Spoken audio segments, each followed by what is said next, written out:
following is a production of DallasCowboys.com and the Dallas Cowboys Football Club. How about them Cowboys? Yeah!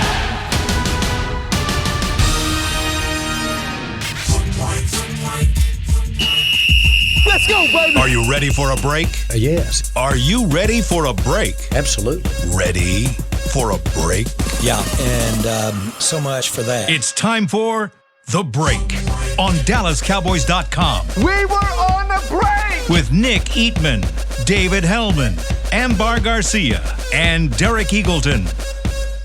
It is Monday, October 4th, 2021, Season 17, Episode number 33. Welcome to the latest edition of The Break Live from the SWBC Mortgage Studios at the Star. And today we get to talk about another win for the Cowboys. Cowboys beat Carolina Panthers 36-28 in a game that had a lot of different parts of it. In the early parts of the game, it was pretty close. Cowboys then took a big lead. Then they started to see it dwindle a little bit, and then obviously they pull out the win at the end. So we're going to give you guys an idea of what we thought of that game. There were lots of things to discuss. Let's start first with the big picture. What's the big picture story of this game, as we do every Monday? Let's start first with you, Nick. They won when they needed to. They needed to get in the third quarter, and this game I felt like was slipping away a little bit at halftime. I didn't have a good feeling about it. Yeah, and they just kind of I didn't. They're not winning this. I didn't think they were going to win it, and then they just exploded and just did what good teams do. They just kind of figure out ways to adjust and go in there and won. You know, they won the game, and I thought it was a close one-score game. That's what it ended up being. But I thought it was a game against a good physical football team, and they were better than them. I guess if you're talking big picture, all 17 games, I don't know what you're supposed to do with this offense.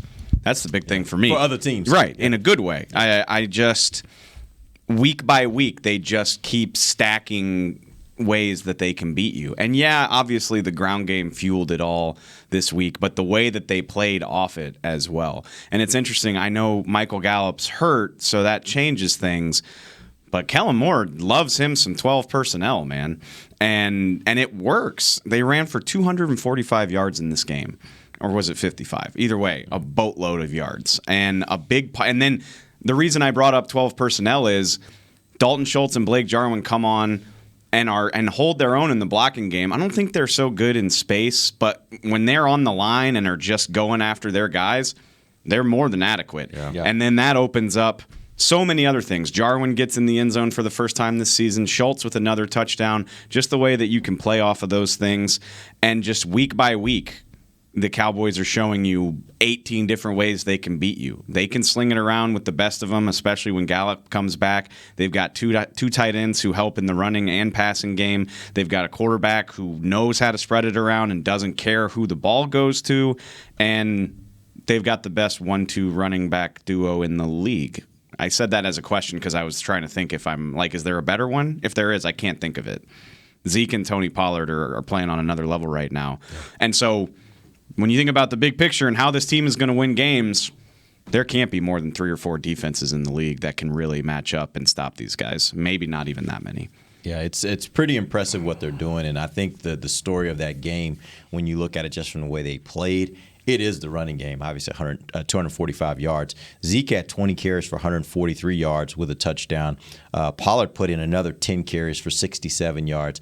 I mean, it's just really impressive. I haven't done the study, but I would suspect if you took Pollard's numbers for the season, he's probably up there with some lead backs around the league, and he's getting this as a secondary back here in Dallas behind Zeke. I believe I read this morning he's leading the league in yards per carry.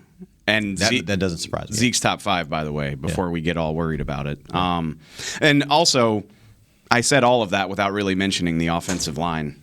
They mauled those guys. I mean, we talk a lot about Tyler Biadasz, and maybe the pass protection's not where you want it to be. It's not as amazing as it could be. They're pretty damn good in the run game. I mean, second straight week, really third straight week, they've just blown the opposition over. And this was the number 1 run defense in the league that they just destroyed. Yeah, Nick, I'll give you a chance to sound off about this running game, particularly because I know going into last week, one of the things, and I can't remember if you said it on the show or if it was just in conversations that we had, but you were like, hey, I'm looking at this opposing defense, and yeah, they're aggressive, and they come at you, and they're fast, which means they're probably a little light, which also means you might be able to push them around. And I think that's what we saw yesterday. Yeah, that's exactly what we saw. And I think we're done saying that Terrence Steele is, athletic pass blocker, because he did an outstanding job there. All you have to do is look at the touchdown, or not the touchdown, the 47-yard run by Zeke, or 49-yard. That right there is the best example of a team that's blocking. I wish we could kind of show it and put it up there, but if you get a chance to go and watch that play, everybody is doing their job. Everyone's got their guy. Steele's got his guy 9 yards back. I mean, he's pushing him into the safety position. But, I mean, the tight ends open it up. It is a perfectly executed play, and that's just an example of kind of what they were doing all along. Knowing all of that, 2-point conversion from the one, I can't even imagine why you wouldn't just say, I'm going to run these big boys with McGovern now playing at some fullback. He's got it figured out there.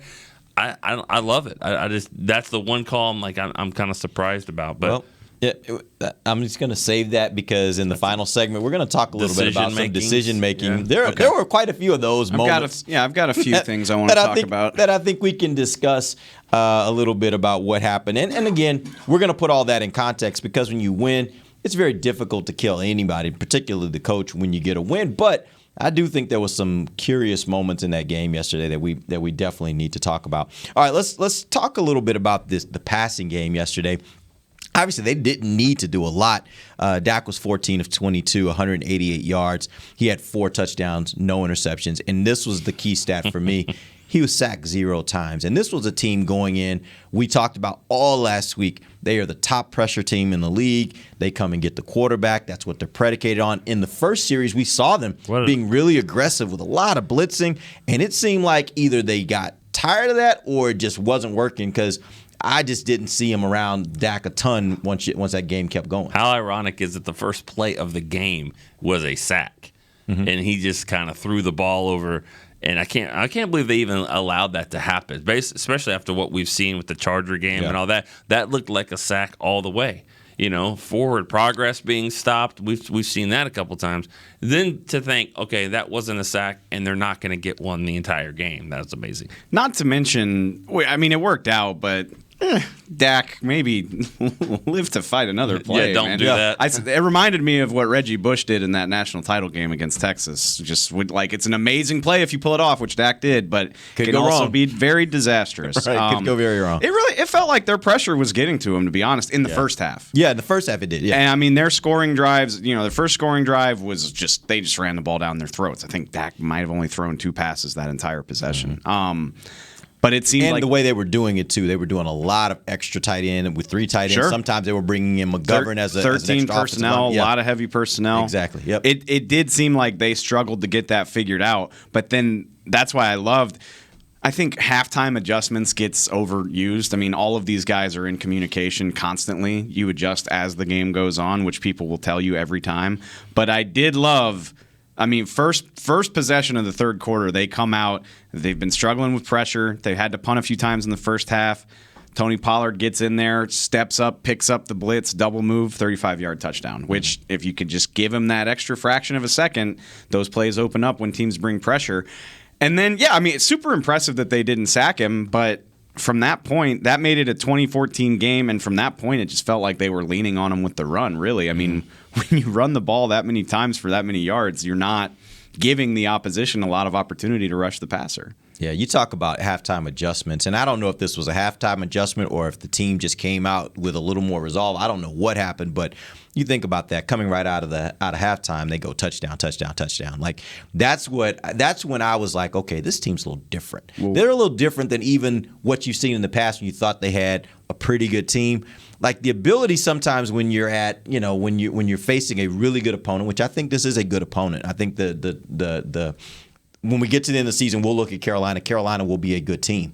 But that all being said, I think that their ability in the first half when things were a little bit like Nicky, you even said it at halftime, you're a little worried. Like I don't know, they're not seeming to find it.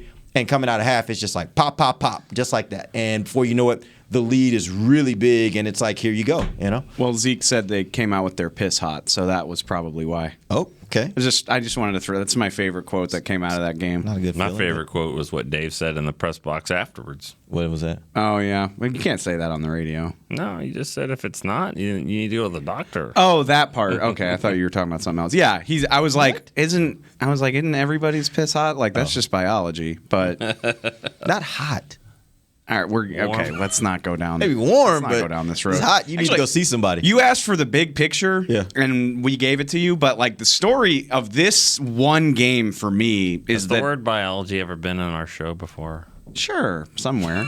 Sorry, go ahead. We're so far off. Go. What's the big picture, Dave? I Sorry. think that third quarter is the best quarter of football the Cowboys have played in the decade that I've been watching them. Really? And that's the funny thing is, Okay. surrounded by 3/4 of like football. I mean, the fourth letting them, which I try not to overreact to Carolina coming back. It's just like the NBA. Like this is the NFL. It is hard to beat teams by 3 scores in the NFL. You just don't see it a lot. Yeah. I mean, Buffalo's on a crazy run right now. They've played some bad teams during that stretch, but you just don't see week after week beatdowns in this league. So you kind of expect Carolina's going to come back a little bit, maybe not as much as they should have. Cowboys probably should have won that game by 15. That feels fair. Yeah.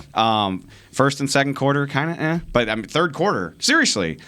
And offense and defense, by the way. 160 yards of offense, 20 points, 2 takeaways. They just slapped them all over the field for a whole quarter. And they didn't even get the football to start the quarter, which usually that happens when you dominate the quarter. It means you dominate. You had the whole, you took it the whole time. I mean, I thought the key play of the game was the sack with the 2 rookies, Golston and Odigizua, which by the way, Micah Parsons really makes that play, but that's what he does.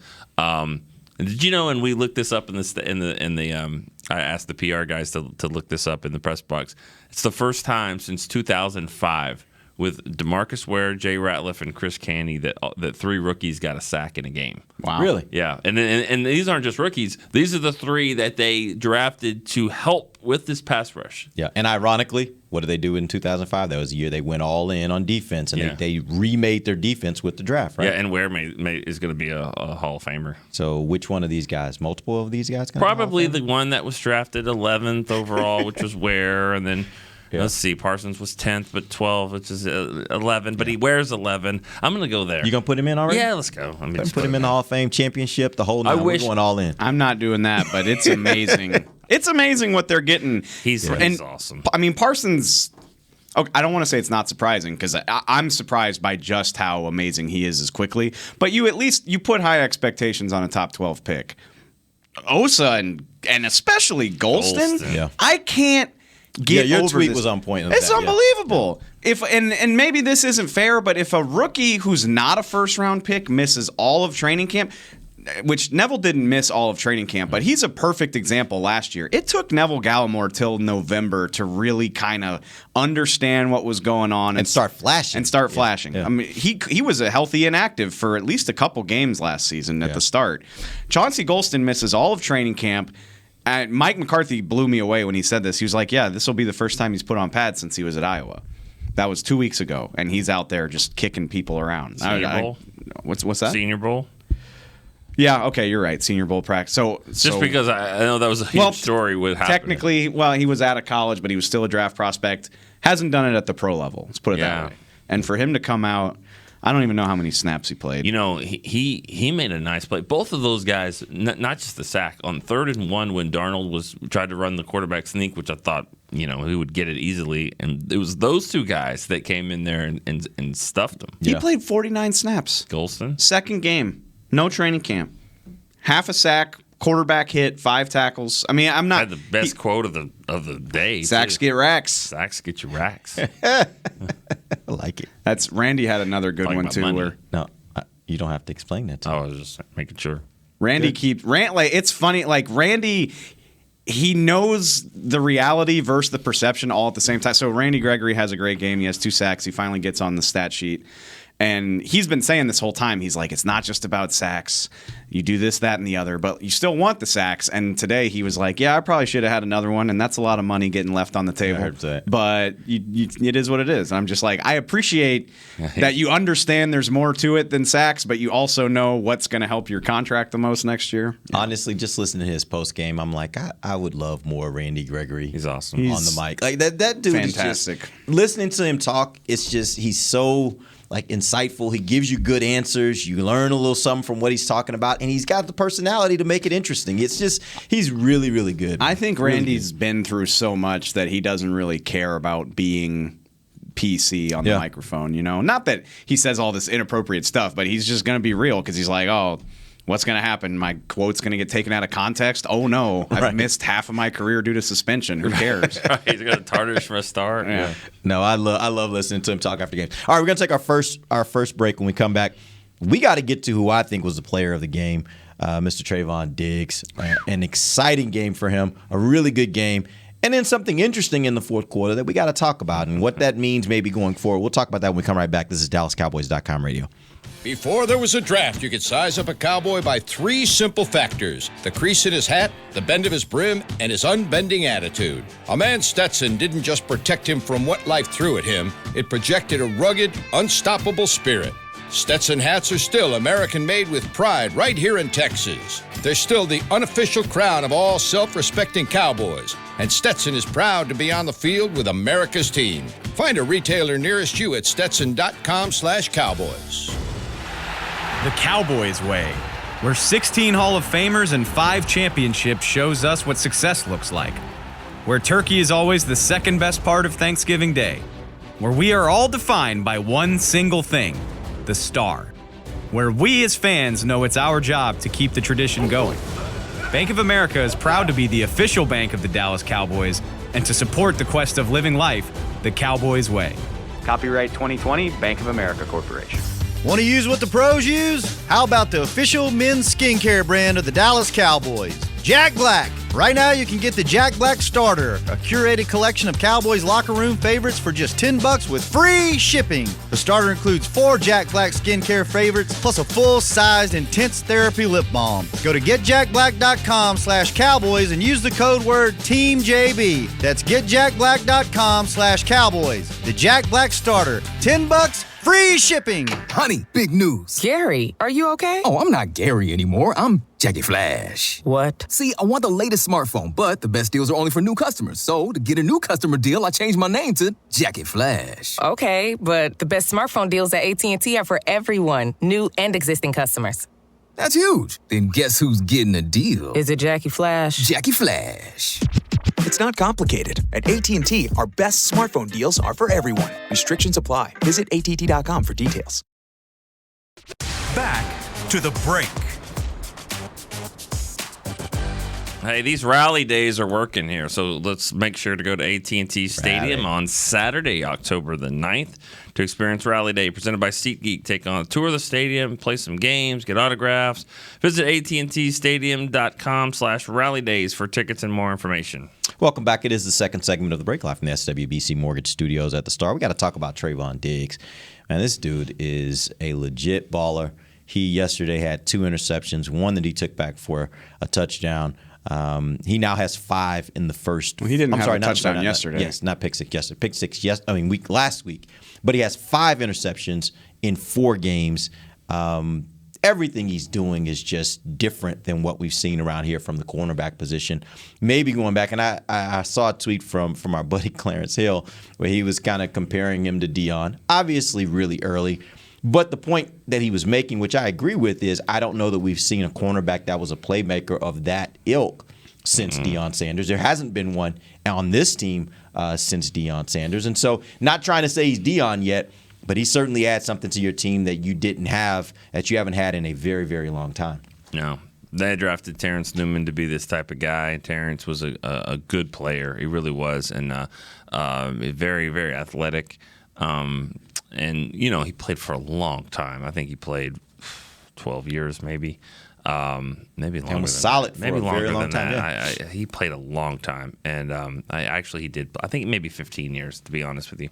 And the thing about him was, but he didn't make as many plays on the ball as what we've seen with Diggs doing. And I thought his interception was very, very telling because he really wasn't playing the first. I'm talking about the first one. The second one is just an unbelievable play, but the first one, he's really playing safety. Just understanding. He does a great job of looking at those quarterbacks' eyes. So I thought all of his interceptions this year, he really is studying. You can tell he studies these quarterbacks. He knows what they're doing. He knows what they're trying to do out there and throwing the ball, and he just beats them to the punch.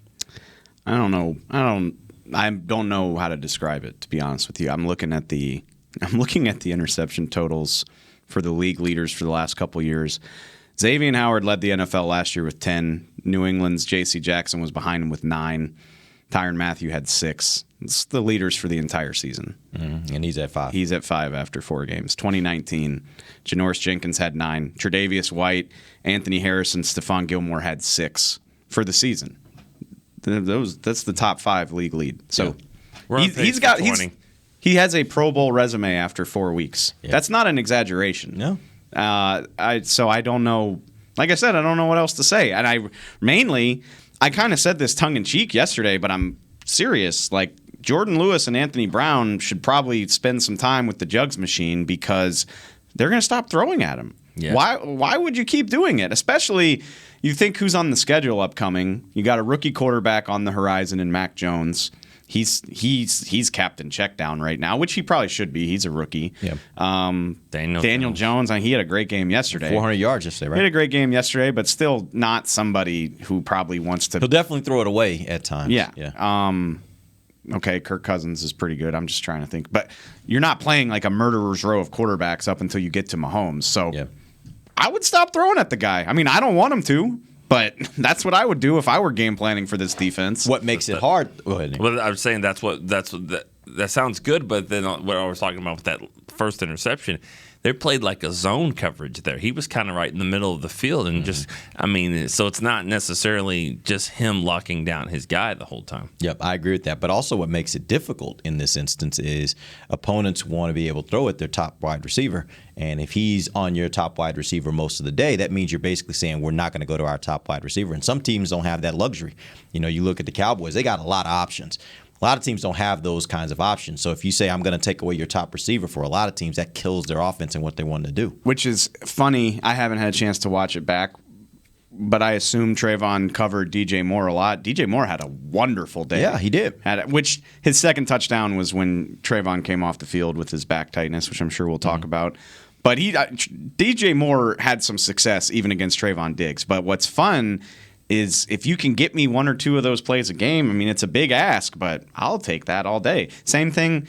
Keenan Allen statistically had a pretty damn good day, but it didn't read that way because Trayvon Diggs was able to take the ball away, get it back to the offense, and limited him from scoring and doing all kinds of crazy damage. So it's hidden a little bit, but when you weigh it, I'll take that all day if you tell me Trayvon Diggs can get you the ball back like that. Yeah, look, the game is built for cornerbacks to lose. Like, this is not the day of Deion Sanders where he could do a lot of things back in the day that defensive backs just can't do anymore. And so this game is built so that cornerbacks will lose. I want a cornerback that, you're going to lose some, but give me some big wins. And that's what he does. He gets you the big wins, even though he's going to lose some, which every cornerback in the league is going to lose some because that's how the game is structured. Let's talk a little bit about the 5 sacks that the Cowboys had yesterday. Gregory had 2. You had Parsons, Basham, Golston, and Odigizua both had half a sack. What was the key to their pressure against this team? I have no choice but to give a lot of credit to Dan Quinn. And I think something Randy said yesterday really stuck with me, which was, and this goes without saying based on what we've seen, he's like, Dan knows where to put guys to give them the best chance to succeed. And I wrote about this last night, shameless plug, you can go read it. For them to be without everything that they're without in the front 7 and we know Carolina's offensive line is not amazing. It's not, I get that. They'll play better offensive lines. But for them to dial up pressure like this with a couple rookies, 3 rookies all playing their first month of the season, a journeyman like Terrell Basham. Randy Gregory's a good player, but again, we probably overvalue the guys that we cover. Nobody thinks of Randy Gregory as an all-pro caliber guy around the league. And for them to dial all that up without stalwarts, I guess, and just having guys coming from this, that, and every direction. You see him running games. You pointed out it was Micah that really blew that play up that allowed Osa and Golston to come in. I think that's just impressive scheming by Dan Quinn. I'm excited to go back and take a closer look at what they did. Yeah, and I think that it's only going to get a little bit better now. You know that there's going to be setbacks, there's going to be injuries, there's going to be things that happen. That's part of the league. But to think of the success they're having on defense, and without their best player, really. I mean, I think he's their best player. He was their best player. Was. I don't know if he still is. He's losing ground. Was. Well, but he's losing ground, and he's probably not losing much as a player either. You know what I mean? Right, yeah. I mean, he looked at DeMarcus Lawrence we're talking about, and he had, he looked like he was in great shape, and he had a good game that first game, then he gets hurt, in practice of the next week. So you expect him to be back. Expect Neville Gallimore to be back. I don't know about expecting anything with Tristan Hill, but he's still here, and he should be back at some point. Kelvin Joseph is getting close to coming back. Now, I don't know. He doesn't jump right in and, jump over Anthony Brown, who, by the way, had a really nice game. Yeah. He dropped a pass, right? I mean, he dropped a pass for an interception. Which, as we've said on this show, it's the difference between being the player of the month and being just a good solid cornerback, right? Anthony Brown. Yeah. But I mean, I like the fact that he's jumping routes. He's in position. He's playing pretty well. I thought he played great yesterday. Yeah. It stings that he dropped that's about as easy a pick as you're going to get. That would have been his second or third this year. Second. He had one last week. Yeah. But he played a really nice game. He had a few breakups. He was good in coverage.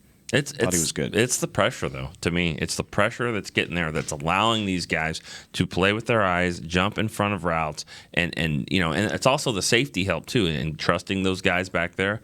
I think Casey's done a good job. I mean, it's fun. It's a fun time, but I really believe it's the pass rush.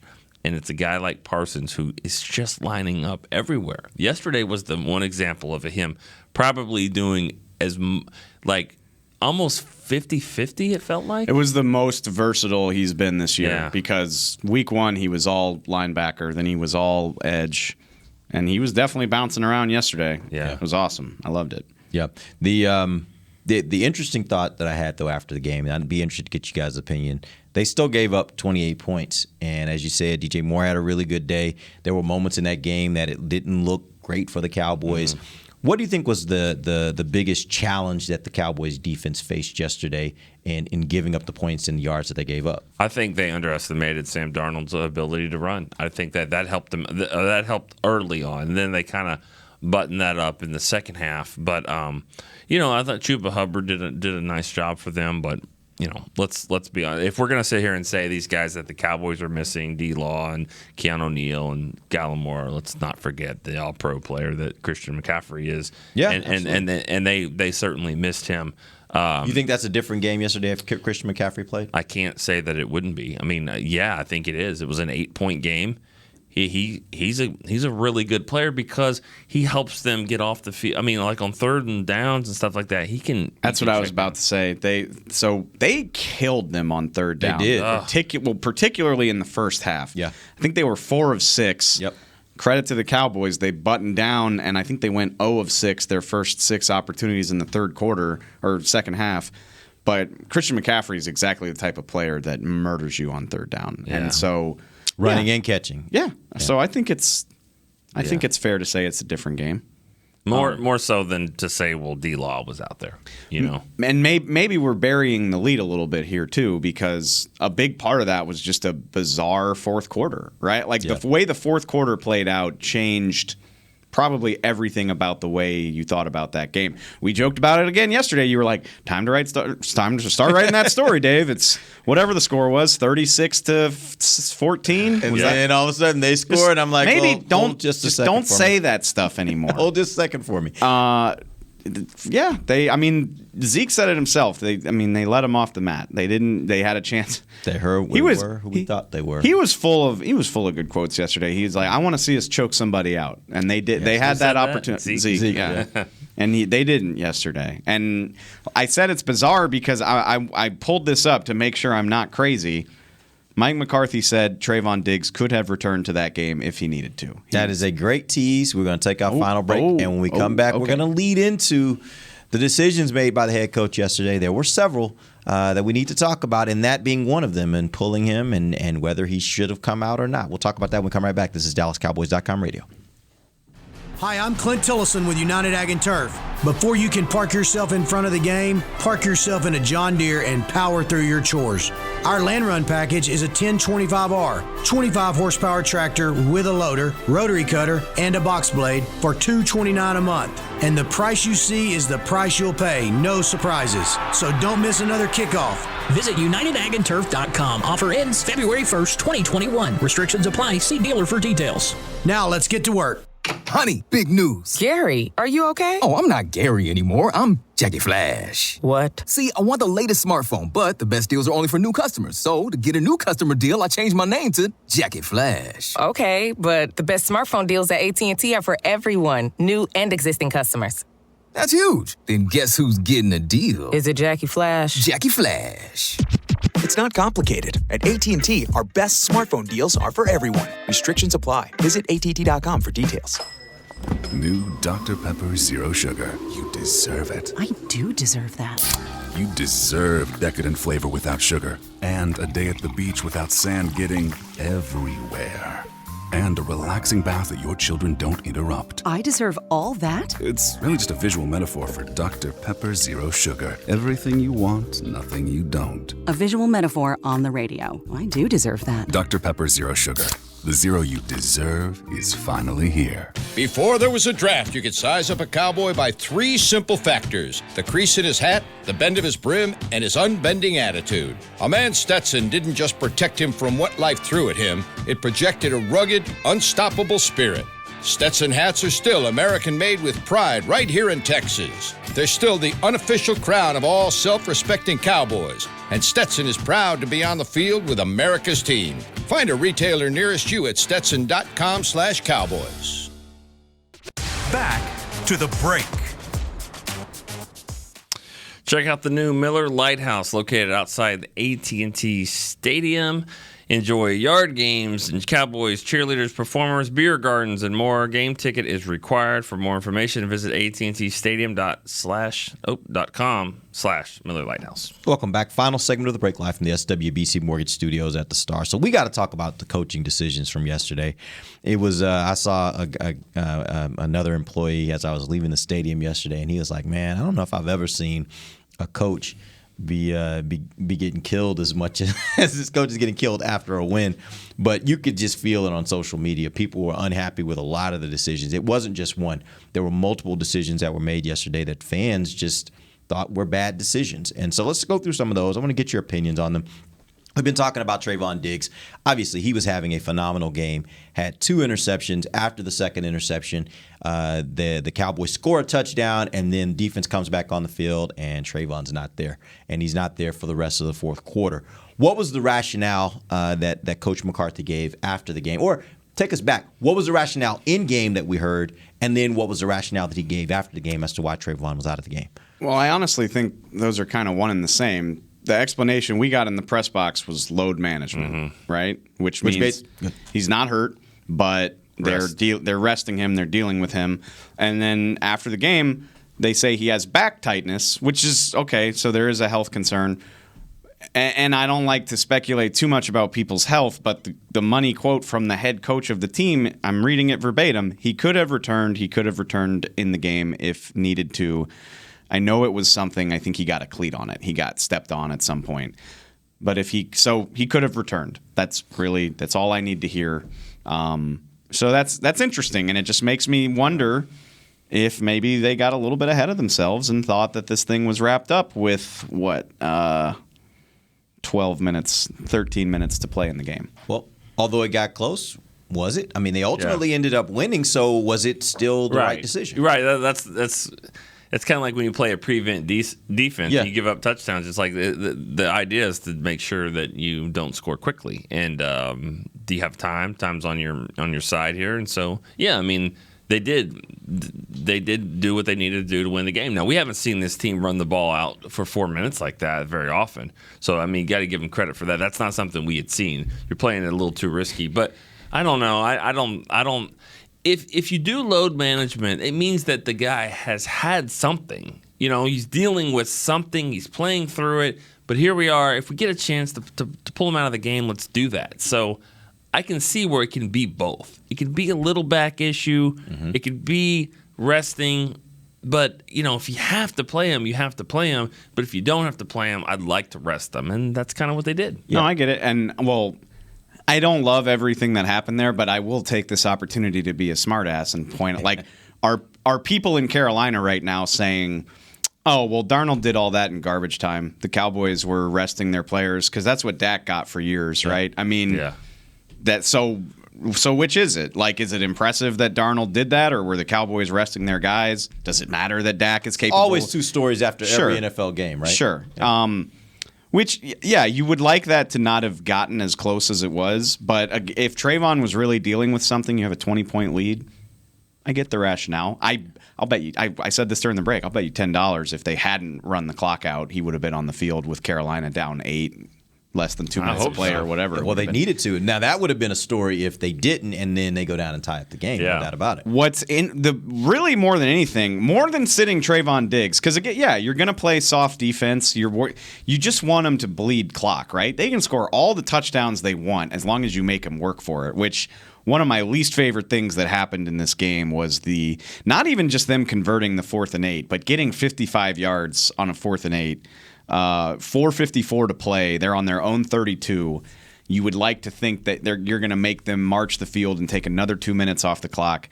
They get all the way down to the 13 in one play. So that's a bust. And then the other one, and you know I love Kellen Moore and I love throwing the ball, but 3rd and 3 with 7:05 to play. You've just run at will on this team all day, and you take that opportunity to take a shot to CeeDee Lamb. I don't think that's the right idea. Which, again, you're going to love every play call that works and hate every play call that doesn't. But just run the ball. Keep the clock moving. Even if you just get that first down and then punt 3 plays later, now the clock is at 4 minutes instead of 7. I think that was a belly rub play? For CD? I mean, Schultz, Jarwin, Cedric, Amari, they've all scored touchdowns. They've all had big games. Pollard's having a nice game. Zeke's having a great game. If you want to rub his belly, do it on 1st or 2nd down. When you're at 3rd and 3 in that situation, in my opinion, I don't even – I hear what you're saying, run the ball. But the way I look at it is, even if they didn't want to run the ball, there are so many plays in this offense that can get you 3 yards to keep the chains moving, rather than going on a low percentage play, throwing the ball downfield. I don't care if it's run or pass, but something high percentage. Right. Leak Dalton out into the flat or whatever you want to do. Something that's got a higher success rate. And I don't think that maybe CD's got us all fooled, but he seems just as at peace as Amari does with the way that this all works. Yeah. His fantasy owners aren't, but hey, that's beside the point. This is not a good fantasy team. If you're counting on the Cowboys to carry you in fantasy, unless it's Dak, I say, or Zeke. Zeke is doing maybe his thing. Zeke is doing his thing. You say that, but everybody was up in arms for the first 2 weeks of the season. Yeah, but find a running back that's not going to have a week or two when they're not going to be getting great numbers. But he's fine. Yeah. But CD is not a great. I wouldn't want to count on most of the guys on this team for fantasy points. Even Dak didn't get you a lot of yards, but he got touchdowns. He got 4 touchdowns. I'm good with that. I'll take that. I am a Dak owner. He had a nice day. Yeah, I will take that. Even on his bad days, he's going to be okay. But yeah, just some of the decision making there. That play call, I haven't had a chance to watch it back, but whatever happened on the 4th down. And then, yeah, I mean, having Diggs and a few other veterans were out as well. We mentioned Jalen Smith was out. Let's talk about the 2-minute conversion, because the 2-point conversion. You talked about that a little earlier. Cowboys get a touchdown. I think it was an 18-yard pass to Jarwin. After that, then they get a penalty because there were 12 men on the field for the defense. So now it sets up a scenario where for the extra point you have 1 yard versus 2. Cowboys decide, okay, well, instead of taking some yards and still kicking it, we're going to go for 2 points from the 1. Now, I don't necessarily have a huge problem with that decision. I just needed to match up. If you're going to do that, the only reason you go for it with one less yard is if you figure, hey, running behind this big mammoth, when we go big type thing, 1 yard's a little easier than 2, then you say, okay, let's do it. But my problem is really about the fact that you make it 2 versus 1, and then you try to throw the ball, and as you told me, Nick, in the press box, you throw it on a pass route that isn't even in the end zone, and you force your tight end to have to try to get into the end zone. What did you guys think about the decision? Dalton Schultz has never been, a guy that, mistaken for Mike Allstott. I mean, he's not just going to run over people. So get him in the end zone. I didn't understand that. You're going to do that, like you said. You move it from 2 to 1. That means you're probably going to run it. And if they stop you at the 1, then they stop you at the 1. But I didn't love that play call, and maybe it was checked out. I mean, maybe he looked at it and looked at the front and said, "Oh, this is the play." But I don't know. I didn't love that play, but I was okay with going for it at that point. Especially. Sorry, Dave, but one point I think you have to always throw in. There's no chart. There's no. Nobody's got a cheat sheet for 2-point conversions. Nothing on that ever says if your kicker is struggling. What is your confidence in your kicker? Do you think this was about the kicker and your confidence in the kicker? No, I don't think we're at that point. I just think look at the percentages. If we're going to do analytics, what do the analytics say to get 2 points for a 1-yard run or 1 point for a 34-yard extra point? And he's already missed one. So, I mean, there's probably a better chances to get the 2 points from the 1-yard line. And I don't have a strong take on this. Actually, that play gave me warm and fuzzy flashbacks because it reminded me a lot of the 2-point conversion the Saints ran in Super Bowl 44 against the Colts. Lance Moore catches it in the flat. Same thing happened. He got hit right at the inch line, and he extended and hit the pylon and got the 2 points. So I don't know. I thought the defender made a great play. Sometimes that happens. With the way they were running the ball, sure, maybe just run it, be a little less cute. But I just thought the defender made a great play. I mean, to hit a tight end and just stop his momentum like that completely, I think more often than not, Dalton Schultz is going to win that. So it didn't work. I'm not super mad about it. No, I was fine with him going for 2 there. Yep. No, going for 2, yeah, from the 1-yard line, I mean, that sounds dumb because it's normally on the 3 anyway. So yeah, I mean, I don't necessarily understand his rationale on the other 2 points. Like, why not do it when you're up? Because then on the next time when they scored to take a 19-14 lead, they could have gone for 2 to make it 7. But they didn't. That's fine. 6 points is that's 2 field goals.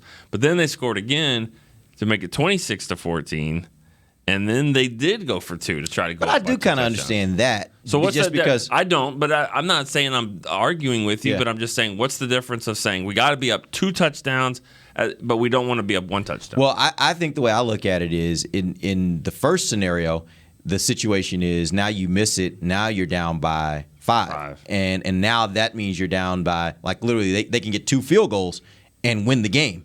So for me, I'm like, I don't want to chase points at that point. Now, when I'm up 2 scores, now I'll take a chance because if I don't, I'm still up 2 scores and I feel a little bit better about that. So I could get that rationale a little bit more. But again, we're talking about preferences. Like, we're talking about, I don't think any of this necessarily in this particular part, this particular decision to me was like, you made a huge mistake. You were absolutely wrong. I don't think it's that. I just think it's like, hey, this is a scenario that could work. This is another scenario that could also work. Both could be true.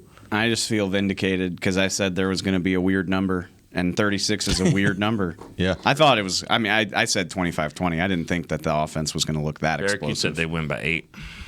You did. Did I? Maybe. 24-16. There you go. I sure did. Yeah. Do we have time to talk about the declined face mask? Yeah, that's where I was going next. Okay. And that was one that was really interesting. 13:22 left in the second quarter. Oh, my God. Is it really 13:22 left? 13:22 left in the second quarter. It was 2nd and 12 at the Carolina 23 to have an incomplete pass, and there's a face mask on Carolina. Here was the interesting part. The Cowboys decided to decline it, which meant that now it's 3rd and 12 at the Carolina 23. If they would have accepted, it would have been 2nd and 23 at the Carolina 12. I know it's a lot of numbers. There's a lot, and they're only 1, 2, and 3. Those are Right, only numbers. exactly. Especially when you said there was, 13, 12? Yeah, 13-22. 13-22, yeah. In the second quarter, 2nd and 12. Yeah, everything about it was just really weird at the Carolina 23. So third down, either third and You're either 12. going to have 3rd and 12 or 2nd and 23. He opted for 3rd and 12. Was that the right decision?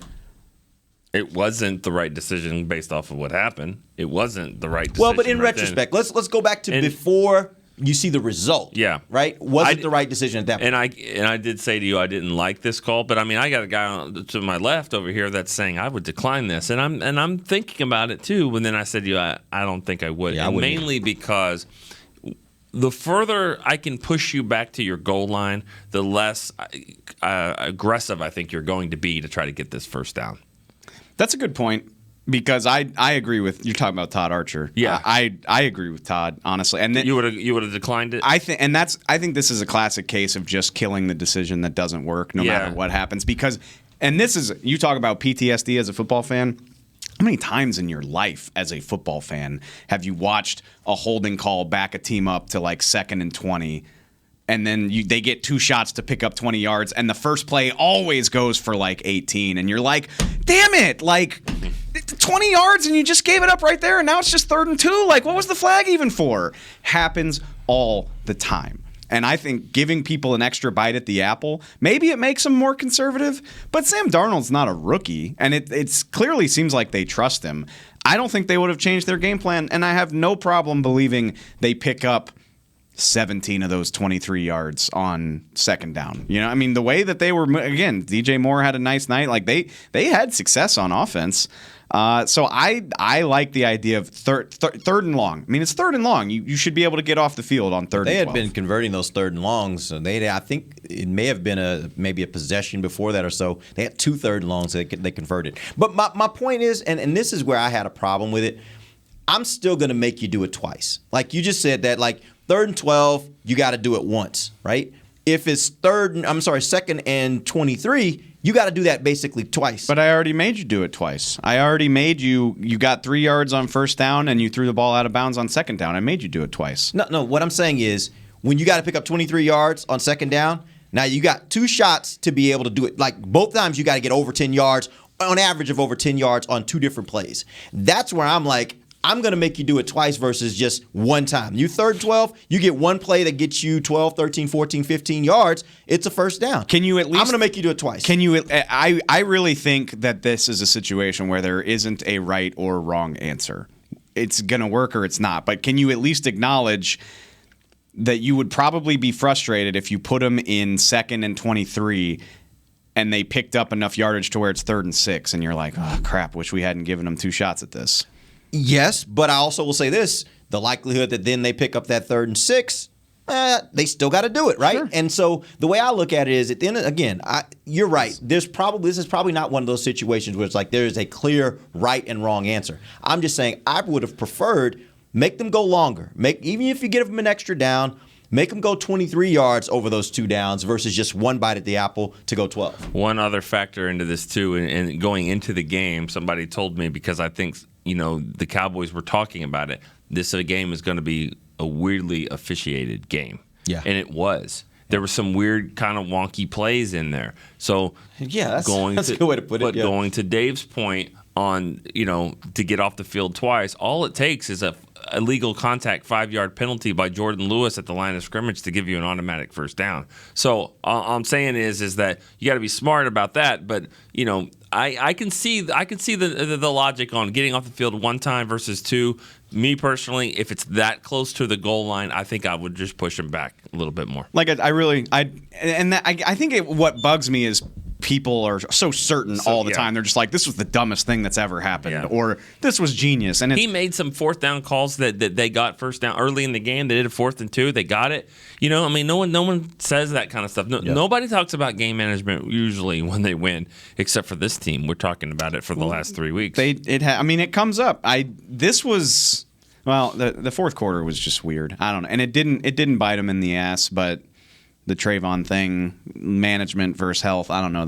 I care way more about that than this, because 90% of the time, if you tell me we're going to put them in 3rd and 12. I'm like, yeah, I hopefully trust my defense to get off the field in that situation. It did not work this time. I will acknowledge. I also think part of this is that every week there seems to be something that is questionable with regards to decisions. And so again, I'm speaking from the standpoint of those people who are really having a problem with a lot of these things.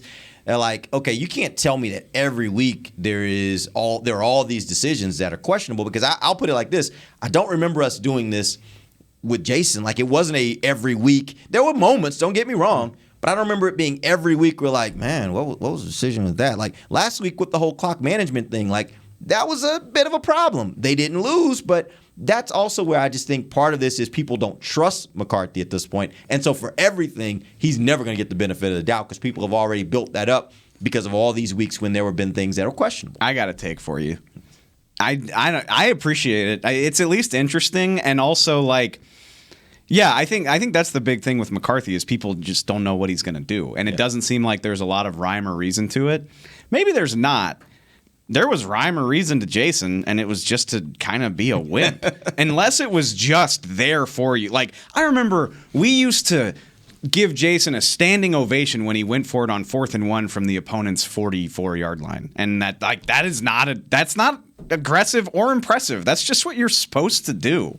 So I don't know. It's kind of frustrating. Just it's hard figuring out the way McCarthy thinks about this stuff, but it's way more entertaining than what we were used to. And you're always down for the entertainment. Absolutely. Value. Yeah. All right. We appreciate you guys joining us. We'll be back tomorrow. We'll give you guys a big picture look around the NFC East. Interesting things happen, I guess, there. Cowboys have another NFC East game this week. We'll start getting you ready for that as well. For Nick Eatman, Dave Hellman, I'm Derek Eagleton. This has been The Break, live on DallasCowboys.com radio.